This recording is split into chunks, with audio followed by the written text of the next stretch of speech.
Sejam todos bem-vindos a mais uma aula. Nosso tema agora será a psiquiatria das ciências ocultas e o eu duplo. Caso vocês queiram fazer uma pergunta, fique à vontade, tá? Então vamos lá, gente. A psiquiatria das ciências ocultas, ela vai abranger uma pluralidade de ramos, galhos, folhas, frutos e sementes, mas vão derivar do mesmo tronco ou da mesma árvore, né? Cujo objetivo é o quê? É melhorar ou transformar a vida daqueles que necessitam, né?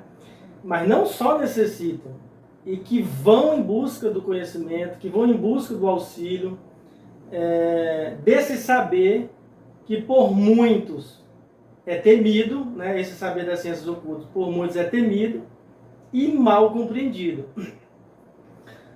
Quando uma pessoa, vejam só, vou dar um exemplo aqui.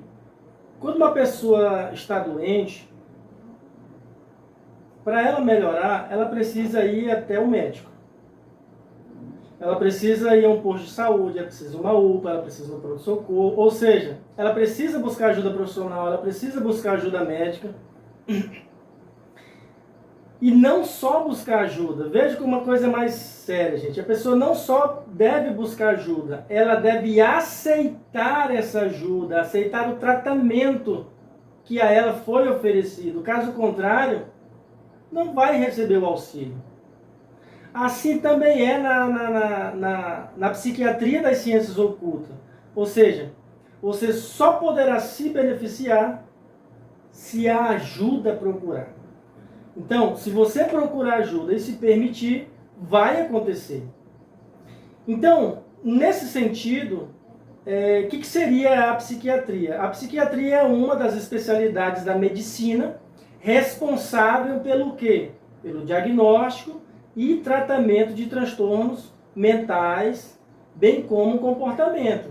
Agora, quando a gente fala disso, a gente vai ver que se abrange um pouco mais. Por quê? Porque a psiquiatria também pode auxiliar na prevenção, no diagnóstico e na reabilitação do sujeito também, né? Porque a gente vê que, quando eu falo na reabilitação do sujeito, é no sentido na reabilitação dos diferentes modos de manifestação de transtornos ou de doenças mentais. Agora, o termo psiquiatria, ela vem do grego, né? Psi, a gente sabe que é mente ou alma, né? Mais a junção de iatreia, que significa cura, né? Ou iatros, que pode significar o que cura, né? Então veja, mas quando a gente fala assim o que cura, essa palavra é uma palavra antiga, claro. Então claro que esse termo não se aplica literalmente hoje. Mas no passado, sim. Por quê? Porque o médico ou o psiquiatra do passado era visto como aquele que podia curar as pessoas. Ou seja, quando uma pessoa estava doente, uma dor de cabeça, alguma coisa, e ia até o médico, e o médico receitava uma medicação ou encaminhava para um tipo de tratamento, então no passado, o fato daquele sintoma desaparecer já representava para a sociedade a cura. Mas o fato de um sintoma desaparecer não significa necessariamente que houve uma cura. Significa apenas que aquele sintoma desapareceu temporariamente, né? Então você está com uma dor de cabeça, toma uma dipirona ou outra medicação, e aquela dor de cabeça passa, não significa que você foi curado. O sintoma só desapareceu, mas ele pode voltar. Porque se você está tendo dor de cabeça recorrente, e toma, para, e depois volta, tem alguma coisa que não está batendo. Então existem várias áreas. Quais são as áreas principais da psiquiatria? A psicoterapia, psicogeriatria, psiquiatria forense, né, que atua na área do laboratorial e de crimes, coletando dados, né? A psiquiatria da infância e adolescência, e eu incluí a psiquiatria das ciências ocultas e os robôs biológicos, né? Então vejam só, o psiquiatra ele é o quê? Ele é um médico, né? Ele é um médico que se dedica ao estudo da compreensão da mente. Em tese, quando a gente fala isso, em tese, o médico busca compreender a mente para quê? Para prevenir certas doenças. Boa noite, seja bem-vinda, Gislene. Para prevenir certas doenças, para diagnosticar, trabalhar no diagnóstico e tratar os casos de sofrimento emocional intenso, né? Porque todos nós, gente, podemos sofrer, emocionalmente e sofremos, mas naqueles casos extremos aí precisa de um tratamento mais direcionado, né? Então ela vai buscar compreender essas questões de sofrimento intenso, que vai levar o sujeito a uma alteração de comportamento que prejudica a vida social do sujeito, a vida profissional, sentimental, familiar e por aí vai, né? Agora, desde o mundo antigo ou de tempos imemoriáveis, existem diversas áreas de estudos que estão buscando compreender esse conhecimento ou compreender a máquina humana. Nesse sentido, a psiquiatria não é a única que se dedica para fazer isso. A psiquiatria das ciências ocultas ou os estudiosos das ciências ocultas do mundo antigo já estudavam e até hoje outros estudiosos continuam estudando, buscando compreender as ciências ocultas e como essa ciência pode melhorar a qualidade de vida do ser humano e polir esse sujeito de uma certa forma. Tudo bem até aqui, crianças? Que agora nós vamos falar sobre o eu duplo.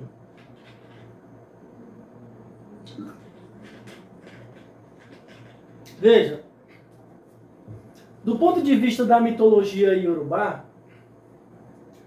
dentre outras que se destacam, mas em especial a mitologia africana e iorubá, todos nós temos um eu duplo. O que seria esse eu duplo? Uma cópia da nossa alma, ou uma alma gêmea, como eles dizem, né? Ou seja, é uma espécie de guardião que nos protege, é uma alma superior, porque assim, dentro desse contexto da mitologia africana e iorubá, nós temos duas almas, uma superior e uma inferior. Então a nossa alma inferior, quando a gente encarna na Terra, nesse corpo físico, a alma inferior encarnou aqui, mas a alma superior fica no céu, ou no Orum, na linguagem iorubana, ou na linguagem iorubá. Céus, para eles, a palavra é Orum, ou mundo paralelo. Segundo essa mitologia, essa duplicidade, ou a dupla personalidade da alma, daí, gente, vem o termo na psiquiatria, dupla personalidade, né? E a gente acha que a psiquiatria é moderna, que a psicanálise, que a psicologia que sabe das coisas. Olha, a mitologia está falando isso, né? Então, essa dupla personalidade é oriunda justamente dessa dupla alma que nós temos, a nossa alma gêmea. Então, essa alma gêmea superior que fica no Orum, ou no espaço celeste, no espaço onde habitam as entidades divinas, é ela que nos permite, ou que permite as almas transitar e atravessar o portal, ou cruzar o limite entre os dois mundos, né? Um aqui, outro aqui, que é o mundo de Orum. O que é o mundo de Orum? É um espaço extrafísico, ou o céu, que a gente chama de céu. Cruzar esse limite entre Orum e o mundo Aie. O que é o mundo Aie? Plano físico, plano material, que é o nosso mundo, o nosso mundo material. E isso é interessante porque no livro O Cabalhon, ou O Caibalion, não sei se vocês já leram esse livro, o Caibalion, ele diz o seguinte, ele diz que existe uma lei que é chamada de lei da correspondência, ou princípio da correspondência. Esse texto é um texto antigo que foi atribuído a Hermes Trismegistus, né? Que foi um filósofo egípcio que provavelmente viveu em 2500 antes de Cristo. Então parece que esse camarada viveu uns 4.500 anos antes da gente estar aqui, né? Então no capítulo 2 do Caibalion fala o seguinte, na verdade ele apresenta 7 leis, mas uma lei em especial é a lei da correspondência. Veja que isso é um conhecimento egípcio agora, gente. Ele reforça essa ideia da alma dupla. Por quê? Porque esse princípio da correspondência que aparece nesse livro, que é no segundo item, diz o seguinte: o que está em cima é como o que está embaixo. O que isso significa? Esse princípio hermético é chamado de hermético, né? Esse princípio hermético não apenas estabelece uma existência entre dois mundos, mas que os dois mundos são espelhos ou reflexo um do outro. E é justamente nesse princípio hermético que está centrada a compreensão da mitologia hebraica, que diz que fomos criados à imagem e à semelhança de Deus, ou à imagem e semelhança dos deuses. Né? Por quê? A imagem e semelhança. É justamente porque existe um eu duplo. Uma alma superior, uma alma gêmea nossa que está no Olorum, que está no céu. E ela nos observa, está nos acompanhando, nos guia, e que em outras correntes esotéricas dizem que é justamente o nosso mestre interior, que é justamente esse eu duplo superior que está nos céus, que nos auxilia, que nos protege em certa medida, e que quando a gente entra em contato com esse ser no estado de meditação, que é a nossa alma gêmea superior, elas produzem dentro de nós insights. Então, a compreensão desse princípio hermético nos dá o quê? Meios para resolver alguns paradoxos, né? Ou seja, alguns segredos ocultos da natureza. Por quê? Porque se existem dois planos fora do conhecimento do ser humano, a gente pode ficar perdido, mas se a gente consegue compreender essa compreensão, dentro do princípio da correspondência, a gente pode chegar a compreender muitas coisas, tanto do mundo físico como do mundo metafísico. Né? A gente pode compreender alguma aplicação, alguma manifestação nos diversos planos, seja num plano mental, espiritual ou material. Então, o que acontece? Na mitologia iorubá, mencionada por Parisi, eu até recomendo vocês a ler, quem quiser. Existe um livro bem interessante, que é justamente esse que eu li, que é O Livro dos Orixás. Nesse livro, Parisi diz que em tempos imemoriáveis, o cosmo, com base na mitologia iorubá, né, o cosmo era apenas uma grande cabaça. Era como se fosse uma cabaça. Cabaça daquelas que a gente toma tacacá, né? Era uma grande cabaça. Ou seja, tudo que está no Orum está no Aie. O que isso quer dizer? Que tudo que está em cima está embaixo, tudo que está embaixo está em cima. Para os iorubanos, o eu estou aqui, ou seja, o nosso eu está aqui, mas o meu eu duplo, a minha alma gêmea e espiritual está no céu. Então o que acontece? É muito interessante esse trecho da mitologia, porque quando fala que tudo é uma cabaça, quer dizer que tudo está conectado. E houve um tempo em que houve uma ruptura, ou uma ruptura, entre esse plano físico e o metafísico. Porque houve uma época em que as divindades transitavam entre nós, e a gente transitava com eles. Né? Então o que isso significa? Significa que a nossa alma gêmea, que está no Orum, ela chama-se Enikeji, que significa esse Enikeji significa o segundo. Mas existe uma coisa interessante. Por quê? Porque essa alma, quando essa alma superior estava com a nossa alma lá, quando houve o planejamento do nosso destino, para que quando a alma inferior viesse encarnar aqui na Terra, pudesse cumprir a sua missão e ajudar outras pessoas. Então, dentro desse contexto do livro que eu citei, o livro dos orixás, ele vai nos explicar o quê? Que nós temos uma alma dupla, que seria a dupla personalidade. Então, não teria como a nossa alma estar viva aqui, ou estar ainda nesse corpo, se a nossa alma, o nosso eu duplo que está no Orum, não estivesse vivo. No momento em que a gente encarna aqui, desce para o mundo de Aie, ou para o mundo físico. Então vejam só,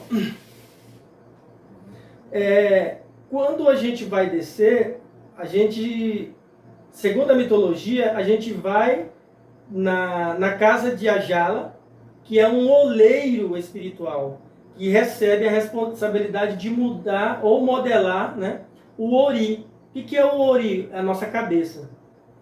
E diante de Olorum, Olorum é o ser supremo, o Criador. E é escolhido um Ori. Um Ori é a cabeça. Ou seja, por isso que é dito que a nossa cabeça é o nosso guia. Porque existe essa cabeça, esse guia, essa inteligência que foi criada no mundo metafísico, que abre uma janela para se comunicar, para haver uma comunicação entre a alma superior e a alma inferior. Então, quando a gente escolhe esse Ori, ou esse guia, é que é escolhido também o nosso predestino, que fica incrustado na nossa cabeça, né? Nessa parte superior que no conhecimento iógico é chamado de centro coronário, que é o centro da espiritualidade. Então, nesse mesmo momento que é criado o nosso eu duplo, o eu espiritual, também esse guia é inseminado na gente. Então, o que eu quero dizer com isso? Quero dizer que esse NK não pode ser contaminado, ou seja, a nossa alma que está no superior, nosso eu duplo não pode ser contaminado pela alma que está aqui embaixo, no mundo material. E para que serve essa alma? Esse NK, ou o nosso eu duplo, serve para quê? Duas coisas fundamentais. Lembrar a alma que está encarnada, ou seja, a nossa alma que está encarnada aqui na Terra, do predestino que a gente escolheu. Segundo, observar a alma que está no mundo físico para ver se a mesma está cumprindo o seu destino. Então veja, a gente sabe que quando a gente encarna a gente esquece. Mas é essa alma superior, é esse outro eu duplo, nosso gêmeo, é que pode nos lembrar por meio do autoconhecimento qual é a nossa missão, por que nós estamos aqui, como desenvolver isso. E ele também está nos orientando, está tentando nos guiar e dizer, olha, você não está cumprindo seu destino. Olha, você não está no caminho, você está se desviando. Então, o NK, ele pode influenciar a nossa personalidade. Ele pode influenciar nossas atitudes, nossos comportamentos. Ele pode nos influenciar de duas formas, de maneira positiva e negativa. Vai depender de como a gente vai estar trabalhando e se comunicando. Porque quando não há um ajuste mental, quando não há um ajuste do nosso chakra, um alinhamento dentro de nós, a gente não consegue se comunicar com esse eu superior. Então, por isso que é preciso uma sintonia, uma harmonia dentro de nós para que a gente possa se comunicar com o divino. Então, em outras culturas, como no judaísmo, é o Espírito Santo que faz essa ligação, como no cristianismo, né? O Espírito Santo faz essa ligação entre as nossas orações, o que a gente precisa e Yahvé, Deus. Mas na cultura iorubá é justamente o nosso eu duplo que estabelece essa comunicação com um ser maior, que nos auxilia, que nos influencia, que nos permite ter insights, né? E esses insights vão emergir do nosso inconsciente para a nossa zona da consciência, quando a gente está desorientado. Mas a gente precisa meditar, a gente precisa relaxar nossa mente, nosso corpo, para liberar toda inquietude mental, né? Toda angústia emocional, para que aí esse nosso eu duplo possa agir, nos guiar e nos orientar. É por isso que a gente sempre ouve muitos sábios falarem que a resposta está dentro de você. A resposta está dentro de nós. Por quê? Porque quando a gente está com os chakras alinhados e a gente persiste nessa busca do autoconhecimento, a nossa alma ela se tornará desperta ou iluminada. Ou seja, a nossa alma consegue alcançar um estado de paz interior. Por quê? Porque ela se uniu ao sagrado, se uniu a esse eu duplo superior que tem essa missão de nos acompanhar. Mas essa alma superior, esse Nikkei, esse eu duplo, não é apenas uma réplica da gente, simplesmente, segundo a mitologia. Esse nosso eu duplo é um apoio, é uma ajuda. Ele serve como ajuda para a gente se orientar. Então é importante lembrar que os duplos se alternam nas existências também. Uma vez que essa alma inferior não consegue progredir aqui, quando a gente desencarna, dependendo do diálogo, do que for decidido lá no Orum, no outro plano, no céu, seja onde for, a alma superior precisa descer para cumprir a missão e pagar o karma que a alma inferior não conseguiu. Então existe todo um jogo, toda uma estratégia com base nessa mitologia.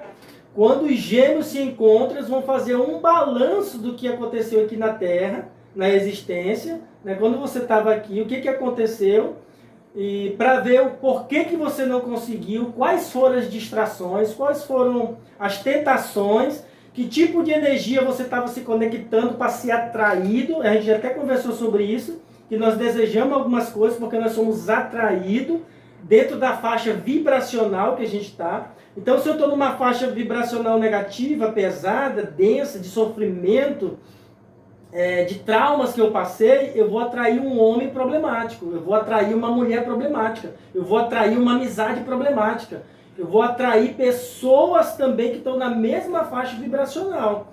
Agora, se você começa a vibrar, você vai vibrar até um certo ponto, e esse desejo, essa energia, esse magnetismo vai ficar tão intenso que você vai atrair uma pessoa, seja homem ou mulher, que vai corresponder à sua expectativa no âmbito vibracional e energético. E aí você vai perceber que você vibrou, você desejou de tal maneira uma pessoa com aquelas qualidades no seu caminho, então ela foi atraída para estar pela sua alma superior por meio do seu desejo para lhe orientar. Então você vai encontrar um amigo, pode ser um homem, pode ser uma mulher, pode ser uma pessoa, que você vai atrair, essa pessoa vai entrar no seu caminho, você não sabe como, ela vai entrar e de alguma forma você vai perceber que essa pessoa vai te ajudar. Ela vai apontar algumas questões importantes, vai fazer você refletir.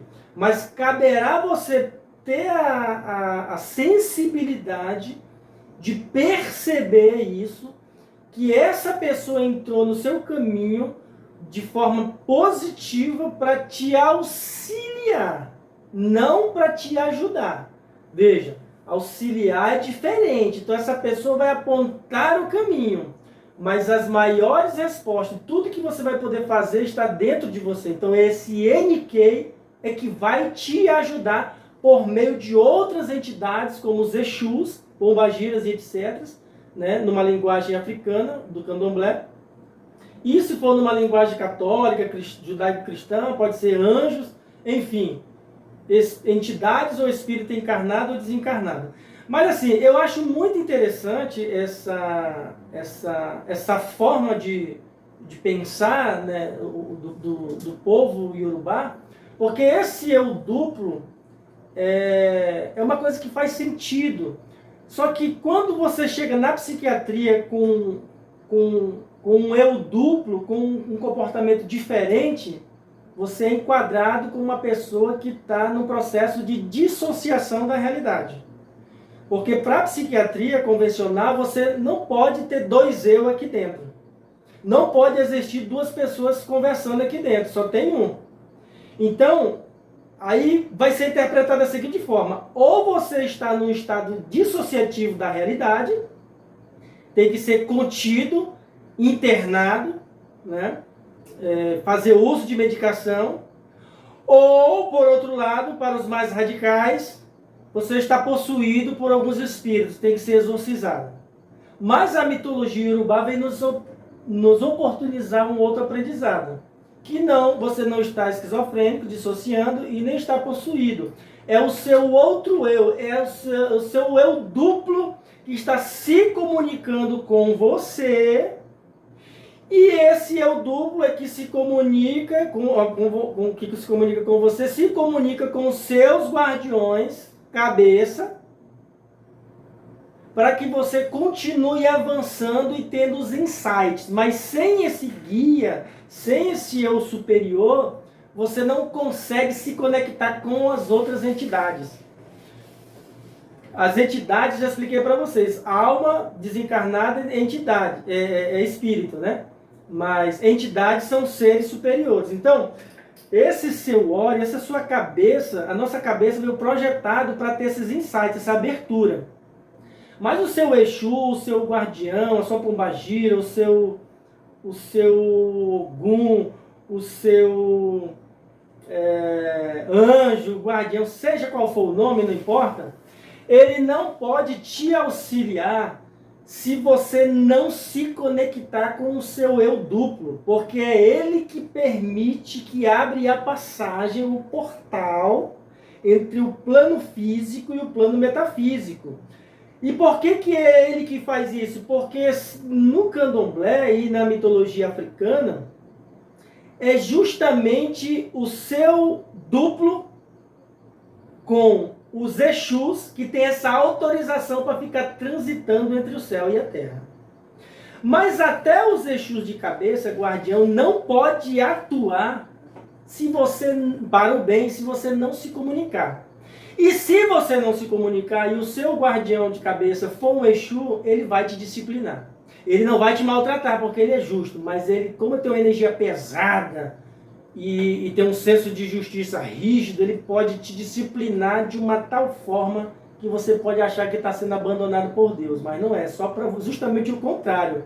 É para você despertar, mostrar gratidão, ter humildade e falar: a partir de agora eu vou focar mais no meu eu interior ou no meu eu duplo, para que ele possa ser o mensageiro para me conectar com as entidades que podem me auxiliar. Lembrando, gente, que esses seres, essas entidades, que estão no plano metafísico, eles não são nossos empregados, tá? Só para lembrar. Eles não são nossos empregados, não são nossos funcionários, não são nossos escravos. Porque na Igreja Universal, eles ensinam as pessoas assim, ó: vamos colocar Deus na parede. Diga para Deus: se você não fizer isso por mim, tal dia eu não vou mais fazer aquilo. Quem somos nós, gente, para se colocar numa posição de arrogância?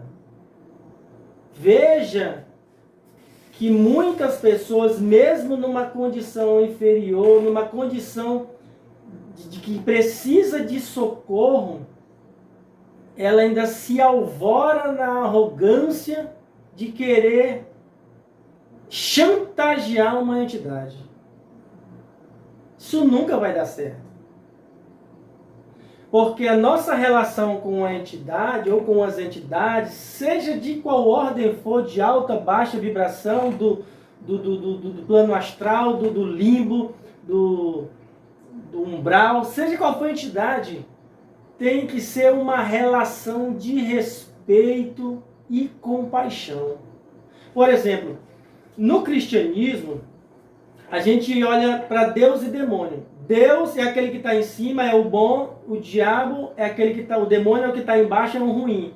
Na mitologia africana não existe isso. Existem espíritos bons, entidades de alta vibração, que têm uma missão, e existem entidades